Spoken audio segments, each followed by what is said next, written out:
السلام علیکم۔ میرا آج کا ٹاپک ہے میزلس ٹریٹمنٹ کے حوالے سے ہے۔ میزلس کو خسرہ کہا جاتا ہے، اردو کے آسان لفظوں میں اس کو خسرہ بھی کہا جاتا ہے۔ میزلس ہمارے بچوں کو کیوں پھیلتا ہے، کس وجہ سے پھیلتا ہے، میزلس کی بیماری کی ٹریٹمنٹ کے بارے میں، میزلس بیماری کے میڈیسنز کے بارے میں، اور میزلس کی بیماریوں کے علامات کیا ہیں، اور میزلس آسان لفظوں میں اس کو آپ خسرہ بھی کہا کرتے ہیں، اور سندھی پنجابی میں اس کو اروڑی یا پھر پروڑی بھی کہا جاتا ہے، اور اس کو بلوچی میں براوی زبان میں اس کو کہا جاتا ہے کہ سورک، یعنی کہ سورک کی بیماری کا علاج کیا ہے، سورک بیماری کی وجوہات کیا ہیں، سورک اروڑی پروڑی آپ کہہ سکتے ہیں، اور اس کو میڈیکل سائنس میں کہتے ہیں میزلس۔ اس کے ٹریٹمنٹ کے حوالے سے میرا آج کا ٹاپک ہے، اس کے میڈیسنز کے حوالے سے ہے، اور یہ کتنا جان لیوا ہے اور یہ کتنا خطرناک ہے۔ میزلس کے ٹریٹمنٹ کے حوالے سے، میزلس کے میڈیسنز کے حوالے سے، میزلس کی بیماریوں کے بارے میں آج آپ کو سمجھاؤں گا کہ میزلس ہمارے بچوں کو کس حد تک نقصان دے سکتا ہے، اور کتنا یہ نقصان دہ ہے، اور یہ کتنے دن چلتا رہتا ہے، اور یہ کیوں آ جاتا ہے ہمارے بچوں کو، کس وجہ سے آ جاتا ہے، اس کے سمٹمز کیا ہیں، اس کے ریزنز کیا ہیں۔ تو برائے مہربانی میزلس، سورک، اروڑی پروڑی آپ کہہ سکتے ہیں، اس کے بیماری کے بارے میں اچھی طرح مکمل جانکاری کے لیے آپ میرے اس ویڈیو کو آخر تک دیکھیں، اور اعظم میڈیکل یوٹیوب چینل کو آپ سبسکرائب کریں، کیونکہ میں ہر روز نئے میڈیسنز کے بارے میں، ہر روز نئے ڈائگنوسس کے بارے میں، ہر روز نئے انفارمیشنز کے بارے میں، ہر روز نئے ٹیسٹوں کے بارے میں اور میڈیکل ریلیٹڈ سے کے متعلق میں ویڈیو اپلوڈ کرتا ہوں آپ کی نالج کو اضافہ دینے کے لیے۔ تو میزلس ایک قسم کا وائرل ہوتا ہے، ایک قسم کا وائرسز ہے، جو کہ ایک انسان کے بچے کو اگر ہو جائے تو دوسرے بچوں کو چینکنے کھانسنے سے دوسرے بچے کو منتقل یہ وائرسز ہو جاتا ہے۔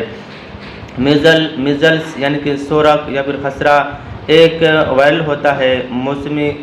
کی طرح اس کا بھی ایک موسم ہوتا ہے۔ ایک بچے کو ہوا، اکثر سردیوں کے شروعات میں یہ ہو جاتا ہے، یا سردیوں کے 1 مہینے گزرنے کے بعد یہ ہو جاتا ہے۔ میزلس یہ قسم کا وائرل ہے جو کہ بچوں کو ہو جاتا ہے، اور کم از کم 18 سال سے کم عمر والے بچوں کو یہ اچانک ہو جاتا ہے، اور مائیں والدین پریشان رہتے ہیں کہ بچے کو کیا ہو گیا۔ میزلس یہ قسم کا وائرل ہوتا ہے جو کہ چھوٹے بچوں کو اگر ہو بھی جائے تو ناک میں اور حلق میں، منہ میں اس کے وائرسز رہتے ہیں، چانکنے کھانسنے سے۔ اگر کسی بچے کو اگر خسرہ، میزلس، سورک اگر ہو بھی جائے تو چھوٹے بچوں کے ناک میں، منہ میں ان کے وائرسز ٹھہرے رہتے ہیں، چینکنے سے، کھانسنے سے دوسرے سو رہا بچے کو یا جاگ رہے بچے کے پاس اگر کھانس لے تو وہ وائرسز اسی ٹائم اسی بچے کو لگ سکتے ہیں۔ 3 سے 4 دن کے اندر اسی بچے کو کپ کپی اور تیز بخار سا ہو جائے گا، اور بچے کی آنکھیں سرخ ہونے کی طرف جائیں گے، منہ پکنے کی طرف جائے گا، دانتوں میں خون آنا شروع ہو جائے گا، پورے باڈیز میں تیز بخار اور ریڈ سرخ دانے آ جاتے ہیں۔ آپ ان تصویروں کو بھی دیکھ سکتے ہیں۔ اس کے بعد بچوں کا اچانک سینہ جکڑاپن آ جاتا ہے، سینہ یعنی کہ جام ہو جاتا ہے، بلاکیج ہو جاتا ہے، اور پھیپھڑوں میں کھانسی کی شدت بڑھ جاتی ہے۔ تو ٹھیک اسی طرح 3 سے 4 دن کے اندر اسی بچے کو تیز بخار ہونا شروع ہو جائے گا، بچوں کی آنکھوں میں ریڈی آئیز ہو جائیں گے، آپ ان تصویروں کو بھی دیکھ سکتے ہیں۔ اور اس کے بعد پورے باڈیز میں، منہ میں چھالے آ جاتے ہیں، سرخ دانے آ جاتے ہیں، جیسا کہ گرمی کے دانے، اور آپ ان تصویروں کو بھی دیکھ سکتے ہیں۔ اسی طرح 4 سے 5 دن تک اسی طرح یہ وائرل چلتے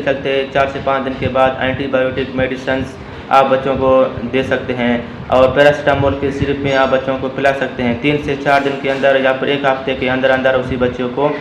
نکلنا ختم ہو جائے گا۔ اگر کسی بچے کو خسرہ کا، میزلس کا اگر ویکسینیشن لگ چکا ہے تو اسی بچے کو اتنا تکلیف دہ نہیں ہو پائے گا، ہلکا سا بخار ہوگا اور ہلکا پھلکا دانے آ جانے کے بعد 4 سے 5 دن کے اندر بچہ ٹھیک ہو جاتا ہے، اور بچے کو تکلیف نہ ہو پاتا ہے۔ اگر کسی بچے کو ویکسینیشن نہ لگا ہے، ویکسینیشن بچے کو اگر نہیں لگا ہے تو اسی بچے کو کم از کم ہفتہ، 1.5 ہفتہ یا پھر 2 ہفتہ تکلیف دہ ہوگا، اور بچے کو